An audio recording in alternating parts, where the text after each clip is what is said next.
നമുക്ക് അലീനയുടെയും മനുഷ്യങ്ങളുടെയും വരാൻ പോകുന്ന ദിവസങ്ങളിലെ കഥ കേട്ടാലോ? എല്ലാ ദിവസവും ഉച്ചയ്ക്ക് അലീനയുടെയും മനുഷ്യങ്ങളുടെയും വരുന്ന ദിവസങ്ങളിലെ കഥകള് നോവലിനെ അടിസ്ഥാനപ്പെടുത്തി ചാനലിനകത്ത് അപ്ലോഡ് ചെയ്യുന്നുണ്ട് കേട്ടോ. കാണാൻ താല്പര്യമുള്ളവർ കയറി കാണുകയും വീഡിയോ ഇഷ്ടപ്പെടുവാണെങ്കിൽ നിങ്ങളുടെ വിലയേറിയ അഭിപ്രായങ്ങളൊക്കെ രേഖപ്പെടുത്താനും ഒന്നും മറക്കരുത് കേട്ടോ. അങ്ങനെ നമ്മൾ കാണുന്നേ പൗലോസ് രാവിലെ കിച്ചണിലേക്ക് എത്തുമ്പോഴത്തേനും അലീന ചായ ഉണ്ടാക്കി വെച്ചിട്ടുണ്ടായിരുന്നു. അലീന ചായ കപ്പുകളൊക്കെ ട്രേ അടുക്കിയിട്ട് അയാളുടെ മുന്നിൽ ചെന്നിട്ട് പറഞ്ഞു, ദേ പൗലോസ് ഏട്ടാ ചായ. പക്ഷെ അയാൾ മൈൻഡ് പോലും ചെയ്തില്ല. പൗലോസ് ഏട്ടാ ഒരു കപ്പ് ചായ എടുക്ക. എനിക്ക് വേണ്ട. അതെന്താ വേണ്ടാത്തത്? പൗലോസ് ഏട്ടൻ ചായ കുടിക്കുന്നത് ഞാൻ കണ്ടിട്ടുണ്ടല്ലോ. വേണ്ടെന്ന് പറഞ്ഞാ വേണ്ട. അയാൾ മുഖത്ത് നോക്കാതെ പിറുപിറുത്തോണം അങ്ങോട്ട് പോയി. ഇവിടെ നോക്ക് പൗലോസ് ഏട്ടാ, എന്നോട് എന്തിനാ പിണങ്ങുന്നേ? നമ്മളൊന്നിച്ച അടുക്കളയിൽ നിന്ന് പണിയെടുക്കണ്ടവരല്ലേ? അപ്പൊ പിന്നെ പിണങ്ങി നിന്നാൽ എങ്ങനെയാ? എനിക്ക് പൗലോസ് ഏട്ടനോട് ഒരു പിണക്കും ഇല്ലെന്നേ. സഹകരിച്ചു മുന്നോട്ട് പോകുന്നല്ലേ സന്തോഷമുള്ള കാര്യല്ലേ അത്? അയാളൊന്നും മിണ്ടാതെ സോസ് പാനിൽ വെള്ളം വെച്ച് പെട്ടെന്ന് അങ്ങോട്ട് പോയി. അലീന ഒന്നും മിണ്ടാതെ ഒരു കപ്പ് ചായ എടുത്ത് അയാളുടെ മുന്നിൽ സ്ലാബിൽ വെച്ച് കൊടുത്തിട്ട് ട്രേയുമായിട്ട് അലീന അവിടെ നിന്ന് പോയി. കുട്ടിച്ചാനും ആന്റപ്പനും രാജപ്പനും ബൈജുവിനും എല്ലാവർക്കും അലീന തന്നെയാണ് ചായ കൊണ്ടേ കൊടുത്തത്. സ്റ്റാൻലി ആണെങ്കിലോ രാവിലെ തന്നെ എഴുന്നേറ്റ് മോർണിംഗ് വാക്കിന് പോയിട്ടുണ്ടായിരുന്നു. അലീനയും ചായ കുടിച്ചു. കുറച്ചു കഴിഞ്ഞിട്ട് അലീന തിരികെ കിച്ചണിലെത്തിയപ്പം പൗലോസേട്ടൻ ചായ കുടിച്ചില്ല എന്ന് കണ്ടു. പൗലോസേട്ടൻ ചായപ്പൊടിയുടെ ടിന്നെടുത്ത് അതിന്റെ അടപ്പ് തുറക്കാൻ തുടങ്ങുമായിരുന്നു. ഇതെന്താ പൗലോസേട്ടാ? പൗലോസേട്ടൻ ഒന്നും മിണ്ടാതെ എന്ത് ചെയ്തു? സ്പൂൺ ഉപയോഗിച്ച് ടിന്നിനകത്തൊന്ന് കുറച്ച് ചായപ്പൊടി എടുക്കാൻ തുടങ്ങുവാണ്. സോസ് പാനിലേക്ക് ഇടാനായിട്ട് തിളച്ച വെള്ളത്തിലേക്ക് പൊടി ഇടുന്നതിന് മുമ്പ് അലീന അതിലേക്ക് കയറി ഒരു പിടുത്തം. അതെ, ഞാൻ ചോദിച്ചത് പൗലോസേട്ടൻ കേട്ടില്ലായിരുന്നോ? പൊട്ടനൊന്നും അല്ലല്ലോ. ഓ, ഇനിയിപ്പോ ഒരു ചായ ഉണ്ടാക്കി കുടിക്കണമെന്ന് വെച്ചാൽ അതിനും അനുവാദം വേണോ? പൗലോസിനാണ് നല്ല ദേഷ്യം വരുന്നുണ്ടായിരുന്നു അലീനയോട്. വേണം, ഞാനൊരു ചായ ഇട്ട് തന്നിരുന്നല്ലോ, കണ്ടില്ലായിരുന്നു അത്? അതെ, എനിക്ക് മറ്റുള്ളവരുണ്ടാക്കുന്ന ചായ ഒന്നും ഇഷ്ടമില്ല. വായിക്ക് രുചിയായിട്ട് എന്തെങ്കിലും കുടിക്കണമെങ്കിലേ ഞാൻ സ്വന്തമായിട്ട് ചായ ഉണ്ടാക്കണം. ഇത്രയും കാലമൊക്കെ അങ്ങനെയായിരുന്നു. ഇത് കേട്ടത് അലീന പറഞ്ഞു, ഇനി അതൊന്നും നടപ്പില്ല. സ്വന്തം ഇഷ്ടത്തിന് ചായ കുടിക്കണമെങ്കിലേ പൗലോസേട്ട സ്വന്തം വീട്ടിൽ പോയി കുടിച്ചോണം. പൗലോസ് പെട്ടെന്ന് തന്നെ സ്പൂണിലുള്ള ചായപ്പൊടി തിരികെ ടിന്നിലേക്ക് ഇട്ടു. മനസ്സിലൊരു ശത്രുതയും വിചാരിച്ചോണ്ടല്ല ഞാൻ ഈ കിച്ചണിന്റെ രാവിലെ കയറി വന്നത്. അലീന പറഞ്ഞു, പൗലോസേട്ടൻ എങ്ങനെയാ ഇത്ര രുചിയായിട്ട് ഭക്ഷണം ഉണ്ടാക്കുന്നതെന്ന് ചോദിച്ചും കണ്ടും പഠിക്കാം. എനിക്കറിയാവുന്ന ചില കറിക്കൂട്ടുകളൊക്കെ പറഞ്ഞുതരാം. പൗലോസേട്ടനെ ജോലിയിൽ സഹായിക്കാൻ ചെയ്യാം. ഇത്രയൊക്കെ ഞാൻ ഉദ്ദേശിച്ചിട്ടുണ്ടായിരുന്നുള്ളൂ. പക്ഷെ എന്റെ അടുത്ത് മത്സരിക്കാനാണെങ്കിൽ പൗലോസേട്ടൻ പെട്ടിയും കിടക്കയും ചുരുട്ടിയെടുത്തു വെച്ചു. 3 ദിവസം ഞാൻ നോക്കും പൗലോസേട്ടൻ മനോഭാവം എന്താണെന്ന്. ശാന്ത സ്വരത്തിലൊക്കെ അലീന അത് പറഞ്ഞത്. പക്ഷെങ്കിൽ ആ പറഞ്ഞതിന്റെ അർത്ഥം വ്യക്തമായിട്ട് പൗലോസിന് മനസ്സിലായിട്ടുണ്ടായിരുന്നു. അലീന കിച്ചണിൽ നിന്നും പോയി കഴിഞ്ഞപ്പോഴത്തേക്കും പൗലോസ് ബൈജുവിനെയും രാജപ്പനെയും പോയി കണ്ട് സംസാരിക്കുവാണ്. ഇവിടുന്ന് പോകേണ്ടി വരുന്ന ലക്ഷണമാ എന്ന് അയാൾ പറഞ്ഞു. ഇതേ, ഒരു കാരണവശാലും പൗലോസേട്ടൻ പോകരുത്. ആ പെണ്ണിന്റെ അടുത്ത് എന്തിനാ വഴക്കിന് നിൽക്കുന്നേ? അവൾ എന്താന്ന് വെച്ചാൽ ചെയ്യട്ടേന്നേ എന്ന് ബൈജു പറയുകയും ചെയ്തു. മുതലാളിയുടെ ഭാര്യയോ മക്കളോ പറഞ്ഞാൽ എനിക്കൊരു പ്രശ്നമില്ല. ഇതെങ്ങനെയാണോ? നമുക്കറിയില്ലോ മുതലാളിയുടെ ശരിക്കുള്ള മോളൊന്നും അല്ലെന്ന്. കണ്ട അനാഥാലയത്തിലൊക്കെ ദരിദ്രവാസിയായിട്ട് ജീവിച്ചോളല്ലേ. കുറച്ചു കാലം എങ്ങാണ്ടൊക്കെ വീട്ടുവേലിക്കാരിയായിരുന്നത്. എന്നിട്ട് നമ്മുടെ അടുത്ത് അവളുടെ പത്രാസ്. പൗലോസിനാണെങ്കിൽ ദേഷ്യമായിരുന്നു. അല്ല, പൗലോസേട്ടൻ പോയി കളയല്ലേ, മണ്ടത്തരം അത്. ബൈജു ഒന്ന് ഉപദേശിച്ച് നോക്കണം. അല്ല, നീ വിളിച്ചു പറഞ്ഞിട്ട് ഒരു ഗുണം ഉണ്ടായില്ലല്ലോടാ. അഞ്ജലിന്ന് പിന്നെ ആരെയും കൊണ്ടാ നീ ഇങ്ങോട്ട് വന്നത്? ഓ, അവര് വരും പൗലോസേട്ടാ, നോക്കിക്കോ. വരുമ്പോരും ബറ്റാലിയും പടം ഇങ്ങോട്ട് വരും. അവളുടെ കുറ്റി പറിക്കാതെ അവരോടൊന്നും തിരിച്ചു പോയില്ല. അതുകൊണ്ടാണ് ഞാൻ പറഞ്ഞ് എങ്ങനെയെങ്കിലും ഇവിടെ പിടിച്ചു നിൽക്കാനായിട്ട്. അപ്പം ബൈജു വിളിച്ചു പറഞ്ഞിട്ടുണ്ടായിരുന്നു സ്റ്റാലിയുടെ ഭാര്യ വീട്ടിലൊക്കെ. അപ്പോഴേക്കും പൗലോസ് പറഞ്ഞു, ആന്റപ്പനും കൂടെ നമ്മുടെ കൂടെ നിന്നാ മതിയായിരുന്നു. ഓ, അയാളെ നോക്കണ്ട, പൊങ്ങുന്ന വെള്ളത്തിന് മീതെ നിൽക്കുന്നവനാ രാജപ്പൻ പറഞ്ഞു. പൗലോസേട്ടൻ പോയി ഡ്രസ്സ് മാറുക, മാർക്കറ്റിൽ പോകണ്ടേ എന്ന് ബൈജു പറഞ്ഞു. പൗലോസ് അടുക്കളയിലേക്ക് തിരിച്ചുപോയി. 7:30 മണിയോടെ ബൈജു ജീപ്പ് ഇറക്കി സാധനങ്ങളും വാങ്ങി അവർ തിരിച്ചെത്തിയപ്പോൾ ഒരു 8:30 മണിയായി. ജീപ്പിൽ നിന്ന് കിച്ചണിലേക്ക് സാധനം ഇറക്കുമ്പോൾ അലീന അങ്ങോട്ടേക്ക് വന്നു. അരി, പച്ചക്കറി, പലവ്യഞ്ജനങ്ങൾ, മത്സ്യം, മാംസ്യം തുടങ്ങി എല്ലാം വാങ്ങിയിട്ടുണ്ടായിരുന്നു. പൗലോസേട്ടാ, ഇതെല്ലാരും ഒക്കെ പൈസ കൊടുത്ത് വാങ്ങിയാണോ അതോ ഓരോരോ കടകളെ പറ്റുവരവാണോ? മാസം തോറും ബില്ല് തീർക്കുക. പൗലോസ് അവളുടെ മുഖത്ത് നോക്കിയതാണ് പറഞ്ഞ്. ബില്ല് എവിടെ കാണട്ടെ? ഇറച്ചിക്കടയിലും മീൻകടയിലും ഒക്കെ എവിടെയോ കുഞ്ഞ ബില്ല്? പൗലോസ് പറഞ്ഞ രീതി കേട്ട് രാജപ്പനും ബൈജു ഒക്കെ ഒന്ന് ചിരിച്ചു. എന്നാലും ഒരു തുണ്ടെങ്കിലും കുറിച്ച് തരുമല്ലോ. തുണ്ടല്ല കുഞ്ഞെ, പറ്റുബുക്കുണ്ട്, അതിലാ കുറിക്കുന്നേ.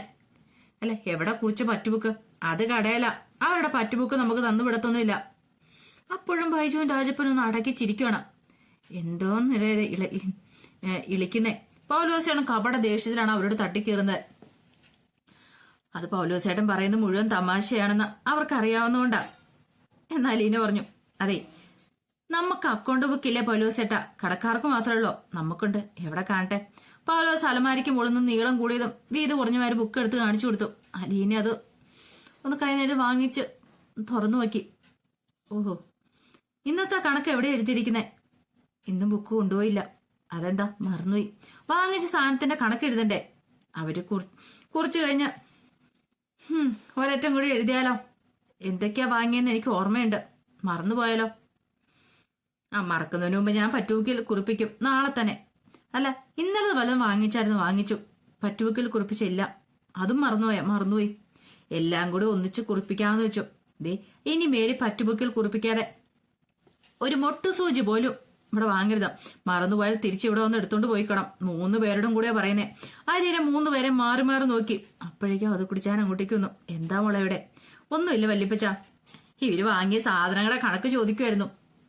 ഈ അരി എത്രയാ പൗലോസേട്ടാ? 50 കിലോ. പഞ്ചസാരയോ? 10. ഒരു മിനിറ്റ്, ഞാനിപ്പോ വരാന്ന് പറഞ്ഞിട്ട് അലീനെ പോയി പേനയും കടലാസും എടുത്തോണ്ട് വന്നു. ഓരോ ഐറ്റത്തിന്റെയും തൂക്കവും വിലയും കൃത്യമായിട്ട് പറഞ്ഞു. പൗലോസ് ഓരോരോ സാധനങ്ങൾ തൂക്കയും വിലയും പറഞ്ഞു കൊടുത്തോണ്ടിരുന്നു. അത് കൂടി ഞാൻ ആകാംക്ഷയോടെ നോക്കി നിൽക്കുകയാണ്. എന്തോ കുഴപ്പമുണ്ടെന്നും അലീന അത് കയ്യോടെ പിടികൂടുമെന്നും അയാൾ ഊഹിച്ചു. അപ്പോഴേക്കും അലീന പറഞ്ഞു, ബൈജുവിന്റെ മൊബൈൽ ഫോൺ ഓഫ് ചെയ്തിട്ട് ഇങ്ങോട്ട് തരാൻ പറഞ്ഞു. അവന് ഒന്നും മടിച്ചെങ്കിലും കൊടുക്കാതെ ഗത്യന്തരമില്ലായിരുന്നു. രാജപ്പന്റെ പൗലോസിന്റെ മൊബൈൽ അവൾ ഓഫ് ചെയ്ത് വാങ്ങി അവിടെ ഭിത്തിലും ഏത് വെച്ചു. ഈ സാധനങ്ങളെല്ലാം തിരിച്ച് ജീപ്പിലോട്ട് കയറ്റിക്കോ, ഞാൻ പറയാതെ ഫോൺ എടുക്കരുത്. സാധനങ്ങളുടെ ലിസ്റ്റും വിലയും തൂക്കവും കുറിച്ച് കടലാസുമായി അലീന വാതിൽ കടന്നു പോയി. വല്ല കള്ളത്തരം കാണിച്ചോടാ? അത് കുടിച്ചായി 3 പേരെ മാറി മാറി നോക്കി. ഞങ്ങൾ ഒരു കള്ളത്തരം കാണിച്ചൊന്നുമില്ല.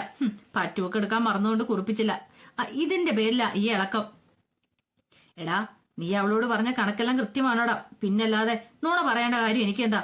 അല്ലെങ്കിലും കടയിലെ പറ്റി തീർക്കുന്ന മുതലാളി നേരിട്ടല്ലേ. പക്ഷെ ഒരു സംഗതി നിങ്ങൾ ഓർത്തോ, ഒന്നും കാണാതെ അവളെങ്ങനെയും ചെയ്യത്തില്ല. ഏതാനും മിനിറ്റുകൾക്കുള്ളിൽ അലീന ഡ്രസ്സ് മാറി എത്തി. രാജപ്പൻ ബൈജും കൂടി സാധനങ്ങളെല്ലാം തിരിച്ച് ജീപ്പിലേക്ക് കയറ്റുവാണ്. നീ എന്ത് ചെയ്യാൻ പോകും അവളെ? വാങ്ങിച്ചെടുത്ത് കൊണ്ടുപോയി ഇതെല്ലാം തൂക്കി നോക്കണം. വല്യപ്പച്ച, അരി കണ്ടിട്ട് 50 കിലോ ഇല്ലെന്ന് തോന്നും. കടക്കാര് പറ്റിച്ചാണെന്ന് അറിയണ്ടേ? അരി ഒരു 40 കിലോയേ ഉള്ളൂ. പൗലോസ് പറഞ്ഞു. 50 എന്നല്ലേ ആദ്യം പറഞ്ഞേ? 10 കിലോ എടപ്പായി. അത് മിനിഞ്ഞാന്ന് വാങ്ങിച്ച, അതും കൂടി ചേർത്ത് 50.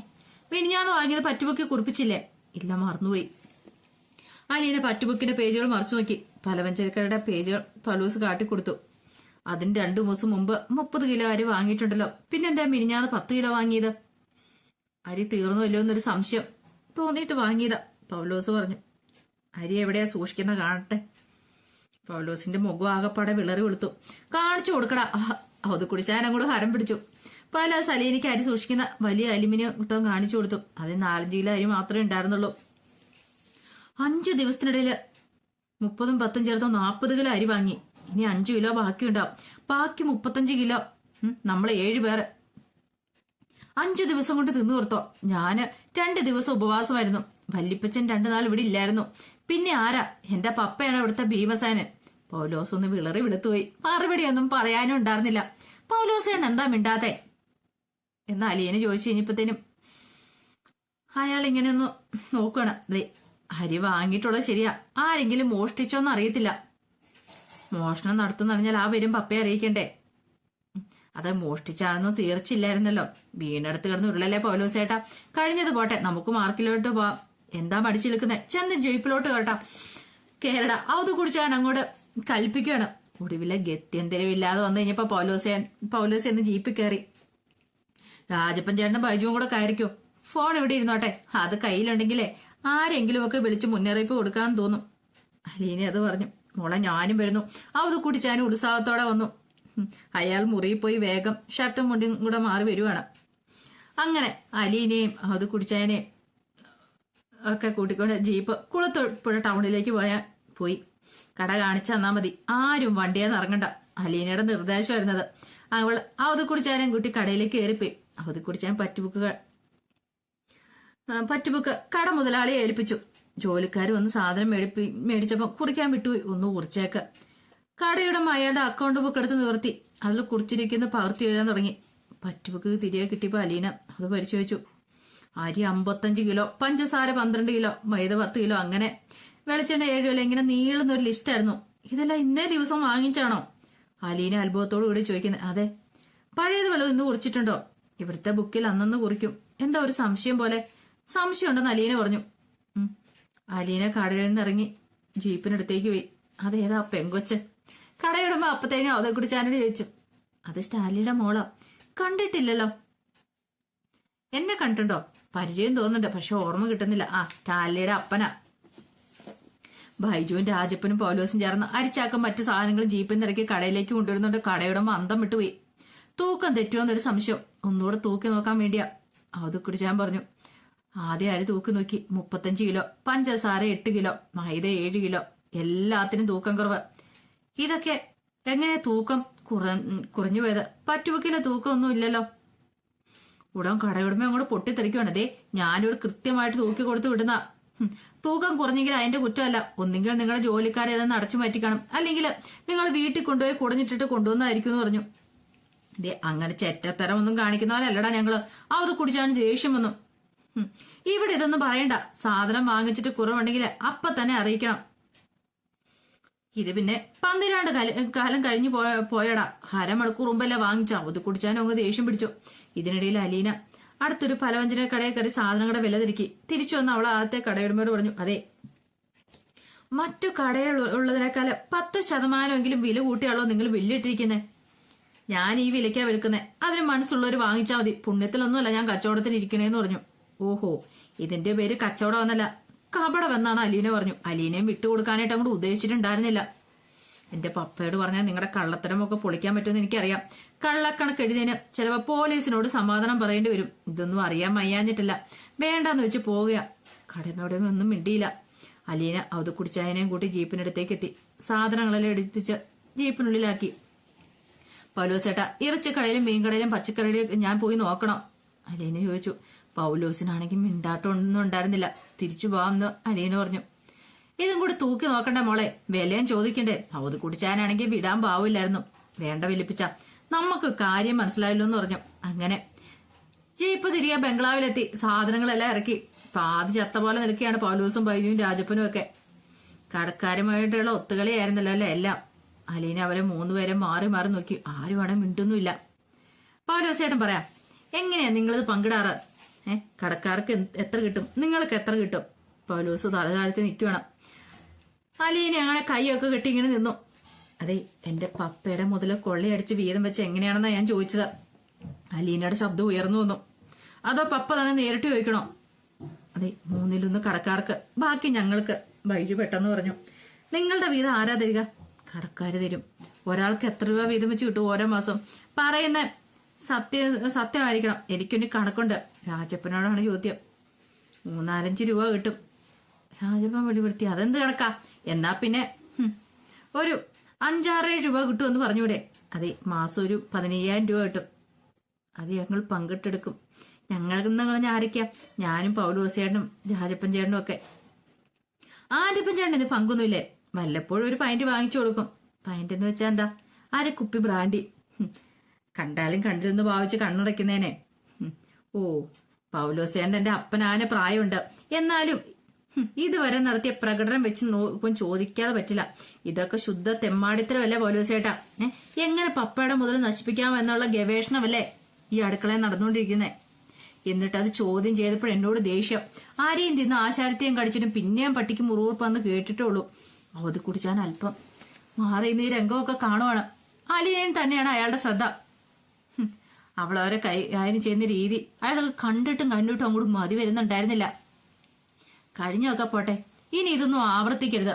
ബൈജുവിന് പെട്രോളും ഡീസലും ഒക്കെ റിപ്പയറിംഗും ഒക്കെ ആയിട്ട് മാസപ്പടി എത്ര കിട്ടും?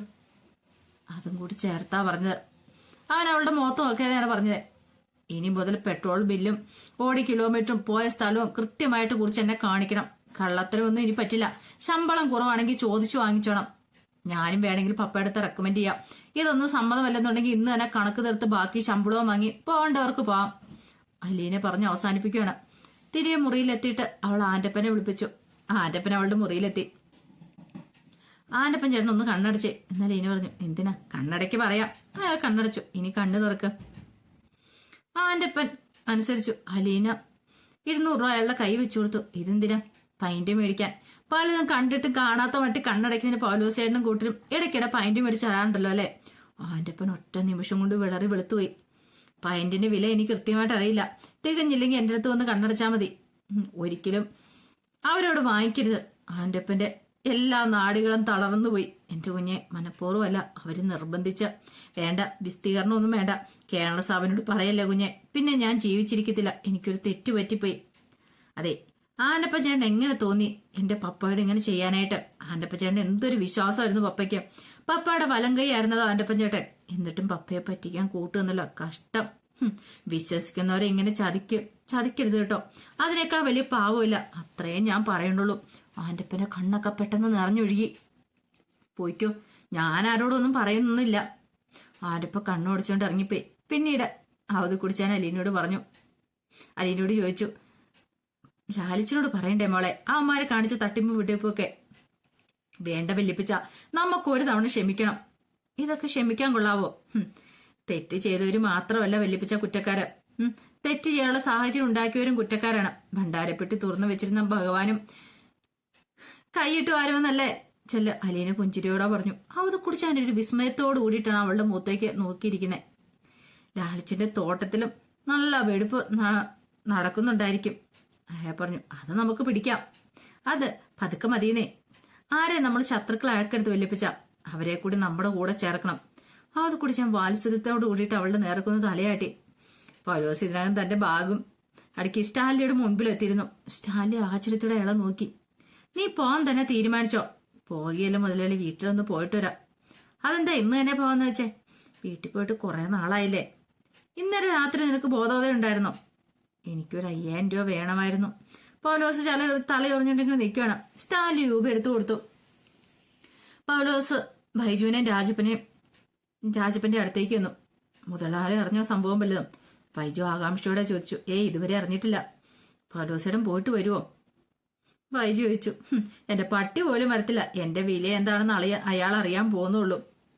മുതലാളി അടുത്ത് പറഞ്ഞോ പോവാണെന്ന്. പോയിട്ട് വരാമെന്നാ പറഞ്ഞേ. പൗലോസേട്ടൻ രക്ഷപ്പെട്ടു. ഞങ്ങളുടെ കാര്യമോ കഷ്ടം. മുതലാളി എപ്പോഴാ വിളിച്ച് ചോദ്യം ചെയ്യുന്ന അറിയത്തില്ല. ബൈജുവിന് ആകെപ്പാടെ ടെൻഷനായി. ഇട്ടിട്ട് പോടാ, നിന്നെപ്പോലെ മിടുക്കനായ ഒരു ഡ്രൈവർക്ക് വേറെ എവിടെയാ ജോലി കിട്ടാത്തെ. അതുപോലെ രാജപ്പൻ ഈ പട്ടികളെ താലൊലിക്കേണ്ട വല്ല കാര്യമുണ്ടോ? കിളക്കാൻ പോയ 250 രൂപ ഇടത്തില്ലേ. ഞാനിത് പോവാണേ. ഇനി നമ്മൾ കണ്ടാലായി കണ്ടില്ലെങ്കിലായി. പൗലോസ് പെട്ടെന്ന് അങ്ങോട്ട് പോയി. ഒരു 4 മണിയൊക്കെ കഴിഞ്ഞ സമയത്ത് വാഹനങ്ങളുടെ ഇരമ്പല കേട്ടുകൊണ്ടാണ് അത് കൂടെ ജനൽക്കാട്ടം മാറ്റി നോക്കിയത്. ആരാ വലിപ്പിച്ച? അലീന ഡ്രസ് അയൺ ചെയ്തുകൊണ്ടിരിക്കുവായിരുന്നു. കാണാനാണെങ്കിൽ ഇങ്ങോട്ട് വരാൻ പറഞ്ഞു. ഉതുക്കടിച്ചാൻ കൈകാട്ടി വിളിച്ചു. അലീന ജനാലിന്റെ അരിയിലേക്ക് എത്തി. അവൾ കണ്ടു 2-3 കാറുകള്, 2-3 ജീപ്പ്, ഒരു ബൈക്ക്. അങ്ങനെ അതെല്ലാം മുറ്റത്ത് അവിടെ ഇവിടെയായിട്ട് വന്ന് നിന്നു.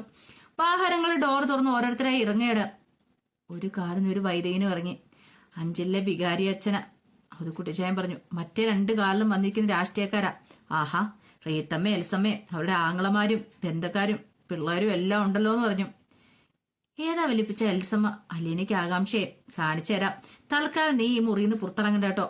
അവർ രണ്ടും കൽപ്പിച്ചുള്ള വരവാ. അവത് കുടിച്ചായ മുറിയിൽ അങ്ങോട്ട് പുറത്തേക്ക് ഇറങ്ങിപ്പോയി. എന്നിട്ട് വാതിൽ ചേർത്തടച്ചു. അലീനയ്ക്ക് നല്ല ടെൻഷൻ ഉണ്ടായിരുന്നു. ഇനി എന്താ സംഭവിക്കാൻ പോകുന്ന അറിയത്തില്ലാത്തൊരു ബുദ്ധിമുട്ട്. അപ്പൊ എല്ലാരും കൂടി തന്നെ ഇറക്കി വിടാൻ വന്നേക്കുക എന്നുള്ള കാര്യം മനസ്സിലായി. അലീനയ്ക്ക് വിഷമം തോന്നിയത് സ്റ്റാലിയുടെ കാര്യം ഓർത്തിട്ടായിരുന്നു. ഇനി ഇപ്പൊ തന്റെ കാര്യം പറഞ്ഞിട്ട് ഇവിടെ വലിയ പ്രശ്നങ്ങൾ തന്നെ സംഭവിക്കും. എന്ത് ചെയ്യണമെന്ന് അറിയത്തില്ല. കാരണം എല്ലാരും കൂടി വന്നിരിക്കുക തന്നെ ഇറക്കി വിടാനായിട്ട്. അലീനയുടെ മനസ്സ് വല്ലാത്തൊരു ബുദ്ധിമുട്ടുണ്ടായി. പക്ഷെ അലീന ഭയന്നൊന്നുമില്ല. എന്ത് വന്നാലും നേരിടാൻ പാകത്തിന് അലീന നിൽക്കുവാണ്. അപ്പൊ ആ കഥകളൊക്കെ നമ്മൾ കാണുന്നത്. ഇതിന്റെ ബാക്കി വിശേഷങ്ങളുമായിട്ട് നാളെ വരാട്ടോ. അപ്പൊ ഇഷ്ടപ്പെടുവാണെങ്കിൽ ഒന്ന് ലൈക്ക് ചെയ്ത് ഹൈപ്പ് ചെയ്യാൻ മറക്കരുതേ. അതോടൊപ്പം തന്നെ നോവലിനെ അടിസ്ഥാനപ്പെടുത്തിയ കഥ പറയണമെന്ന് ഞാൻ പറഞ്ഞല്ലോ. അപ്പൊ നമ്മൾ കാണുന്ന പോലെ ആയിരിക്കില്ല, ചിലപ്പോൾ കുറച്ച് വ്യത്യാസങ്ങളും കാര്യങ്ങളൊക്കെ ഉണ്ടായിരിക്കും കേട്ടോ. അപ്പൊ ഇഷ്ടപ്പെടുവാണെങ്കിൽ മറക്കാൻ നിങ്ങൾ കാണാനും മറക്കരുതേ. ഒരിക്കൽ കൂടി എല്ലാവരും ശുഭദിനം നേർന്നുകൊണ്ട് നിർത്തുന്നു. നന്ദി.